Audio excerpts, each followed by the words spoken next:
तो आइए हम देखते हैं कि फिजियोथेरेप्यूटिक एक्सरसाइज में क्या क्या एक्सरसाइजेज हैं जो आप कर सकते हैं जब भी आपको नी ऑस्टियोआर्थराइटिस है। एक चीज और जो मैं कहना चाहूंगा, कोई भी एक्सरसाइज करने से पहले आप अपने डॉक्टर की सलाह लीजिए। ये एक्सरसाइज जो हम इस वीडियो में बता रहे हैं जेनरिक एक्सरसाइज है, definitely it will help. But यदि किसी भी तरह का आपको यदि दर्द बढ़ता है तो आप अपने डॉक्टर की सलाह लीजिए। आप हमें इस नंबर पे कॉल कर सकते हैं। You can do online consultation with us.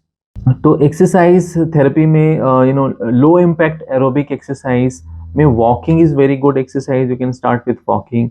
But यहाँ ध्यान रहे, बहुत ज़्यादा वॉकिंग भी नहीं करना चाहिए। हमने देखा है कि क्लिनिक पे हमारे जो पेशेंट्स आते हैं वो बहुत ज़्यादा डिपेंडेंट होते हैं वॉकिंग के ऊपर। यदि ज़्यादा वॉकिंग करते हैं उससे भी आर्थराइटिस के केस बढ़ते हैं। एक्वा एरोबिक, स्विमिंग पूल के अंदर पानी में आप एक्सरसाइज करना इज ऑल्सो वेरी बेनिफिशियल। हम एक्वेटिक थेरेपी करते हैं हमारे पेशेंट्स के लिए। तो आइए हम जानते हैं कुछ एक्सरसाइज जो आप नी ऑस्टियोआर्थराइटिस में कर सकते हैं। हमारा जो क्वाड्रिसेप मसल है वो वीक हो जाता है, ये हैम्स मसल भी वीक हो जाता है। और क्योंकि हम घुटने का मोबिलिटी पूरा ठीक से नहीं रहता है नी ऑस्टियोआर्थराइटिस में, तो काफ में काफ़ी प्रेशर आता है। जब आप चलते हैं तो वो टाइट हो जाता है और एंकल और फुट की मसल भी टाइट रहती है। सो सबसे पहले हम एक्सरसाइज करेंगे नी के लिए। तो नी के नीचे इस तरीके से टॉवल आप फोल्ड करेंगे और फोल्ड करके लगभग आपका जो इंडेक्स फिंगर है उसके आधा थिकनेस का होना चाहिए। और वो आप इसे घुटने के नीचे इस तरीके से रखेंगे और अब उसको प्रेस करेंगे घुटने से टॉवल को, और 5 सेकेंड के लिए उसको होल्ड करना है। 1 2 3 4 5 एंड रिलैक्स। और ये आप 10 टाइम्स रिपीट कर सकते हैं। आप बैठ के भी कर सकते हैं या फिर आप इस तरह से लेट भी सकते हैं, ऐसे। तो प्रेस किया घुटने को टॉवल में, 1 2 3 4 5 एंड रिलैक्स। ऐसे आप एक साइड में 10 टाइम रिपीट करेंगे, फिर दूसरे साइड में इसको करेंगे। ना दूसरा एक्सरसाइज है कि जैसे हमने कहा कि घुटने में पूरा मोबिलिटी नहीं रहती है, रेंज ऑफ मोशन कम हो जाता है। तो जब भी आप सीधा करने की कोशिश करते हैं तो वो मुड़ता नहीं है। तो उसी के लिए हमें उसको घुटने को स्ट्रेट या एक्सटेंड करने के लिए आपको प्रेस करना है घुटने को, बिना कुछ रखे। यहाँ पे कुछ रखना नहीं है। पहले हमने टॉवल के साथ किया, अब बिना टॉवल के साथ उसको करना है। तो you have to press your knee downward without any towel. तो press it, hold, 1 2 3 4 5 and relax. फिर से 1 2 3 4 5 एंड रिलैक्स। आप इसको लेट के भी कर सकते हैं सेम वे। घुटने को अच्छे से दबाया, तो ये लेट के ज़्यादा अच्छे से होता है। यदि आप बैठ के करना चाहें तो बैठ के भी कर सकते हैं। इसको प्रेस करना है घुटने को बेड में, 1 2 3 4 5 एंड रिलैक्स। और यही एक्सरसाइज को आपको दूसरी तरफ रिपीट करना है। और नेक्स्ट एक्सरसाइज है, आप घुटने को सीधा रखेंगे और एक पैर को इस तरह से मोड़ेंगे। जैसे हम राइट का एक्सरसाइज करना चाहते हैं तो लेफ्ट को मोड़ के रखेंगे ऐसे, और राइट घुटने को सीधा रखते हुए, एंकल को न्यूट्रल रखते हुए आपको पैर को इस तरह से उठाना है जितना आपका घुटने का लेवल है उतना तक। और लगभग 45 डिग्री होता है ये।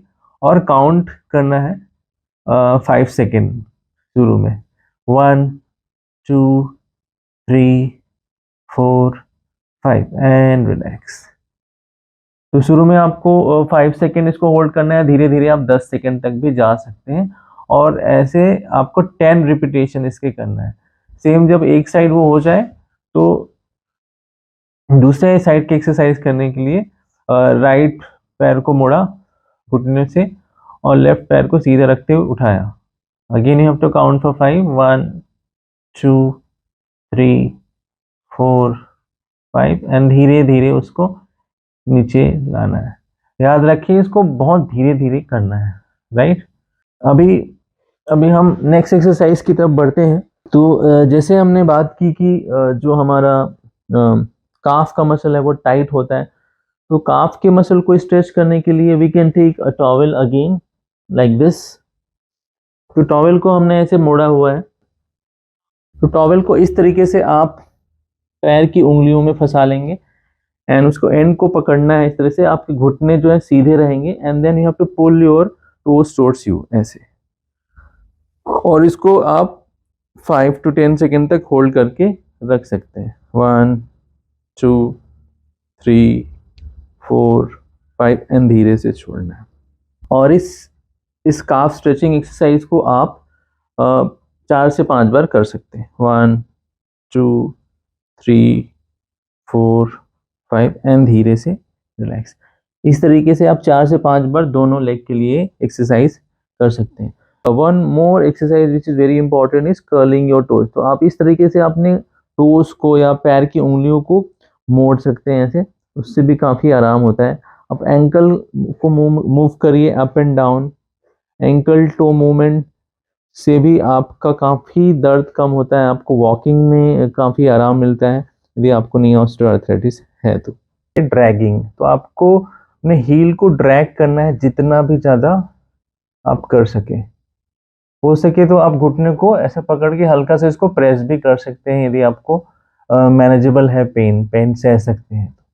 नहीं तो धीरे धीरे आप इसको करेंगे, फिर धीरे से उसको फिर सीधा करेंगे and then again you have to bend it and then उसको आप थोड़ा सा दबाने की कोशिश करेंगे ना। यही चीज़ आप दूसरे से दोहराएंगे यदि आपको दोनों घुटने में अर्थराइटिस है तो।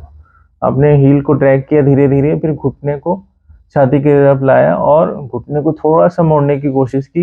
याद है बहुत नहीं दबाना है, नहीं तो आपका दर्द बढ़ सकता है। नाउ अभी हम पेट के बल लेट के एक एक्सरसाइज करेंगे। तो जैसे मैंने कहा कि घुटने को मोड़ते समय भी तकलीफ होती है, इसमें हम घुटने को मोड़ने का प्रैक्टिस करेंगे। तो जितना भी हो सके आप घुटने को मोड़ेंगे। इसको आप 10 बार करेंगे एक साइड। पहले हम बिना वेट के करेंगे, बाद में हम इसको एंकल में वेट बांध के भी कर सकते हैं ऐसे। और इसी एक्सरसाइज को दूसरी तरफ रिपीट करना है। दोनों साइड आपको 10 रिपीटेशन एक बार में करना है। This is very simple. इस तरीके से हम बैठेंगे और आपके जो पैर को इस तरीके से ऊपर उठाएंगे और आपका घुटना पूरा सीधा होएगा और जो टोज हैं वो आपको अपनी तरफ खींच के रखना है और होल्ड करना है for 5 second at least. 1 2 3 4 5 and relax. तो ये एक्सरसाइज एक साइड में आपको एटलीस्ट 10 टाइम्स करना है एंड देन दूसरे साइड रिपीट करना है सेम। टोज को अपने साइड खींचा, एंकल को neutral, knee straight and hold this position for 5 second at least. 1 2 3 4 5 relax. Now let's see some exercise which we can do in standing. क्योंकि जैसे हमने अभी आपके सिम्टम में बात की कि वॉकिंग का पैटर्न बिगड़ जाता है, इंस्टेबिलिटी आ जाती है हमारे नी में। तो वॉकिंग को ठीक करने के लिए या जॉइंट को थोड़ा स्टेबल लाने के लिए कुछ एक्सरसाइज हम सीखते हैं। आपको ऐसे खड़े हो जाना है सीधे और अपने पंजे के बल खड़े होना है। तो यदि चाहे तो आप सपोर्ट ले सकते हैं ऐसे, और आपके पंजे के बल खड़े होके at least you can count for 5 second. 1 2 3 4 5 and down. यदि आप 5 सेकेंड नहीं होल्ड कर पा रहे हैं तो जितना भी आप होल्ड कर सकते हैं ठीक है, बट इसको आप इस तरीके से आप करेंगे। हो सके तो आप अपने हील्स पे भी खड़े होके देखेंगे। So this is also very good exercise to balance the muscle strength around your knee, और आपके काफ को भी स्ट्रेच करता है। इसको भी आप 10 रिपीटेशंस कर सकते हैं। तो ये थी सारी एक्सरसाइज जिसको आप करके आपके नी को स्ट्रेंथन कर सकते हैं, काफ़ी कुछ पेन को आप मैनेज कर सकते हैं and you can avoid surgeries also. तो मैं उम्मीद करता हूँ कि इससे आपको काफ़ी कुछ सीखने को मिला होगा आपके नी ऑस्टियोआर्थराइटिस को मैनेज करने में। किसी भी प्रकार का कोई सवाल है ऑस्टियोआर्थराइटिस के बारे में तो आप ज़रूर कमेंट में लिखिए उसके बारे में, हम उसके ऊपर वीडियो बनाएंगे and you can take our online consultation और ऑफलाइन कंसल्टेशन ऑल्सो। उसके लिए आप इस दिए हुए नंबर पे कॉल कर सकते हैं, उसकी छोटी सी फीस है, उसको देके आप हमें कंसल्ट कर सकते हैं। अभी के लिए इतना ही। नेक्स्ट वीडियो में हम किसी और विषय पर चर्चा करेंगे, तब तक के लिए धन्यवाद।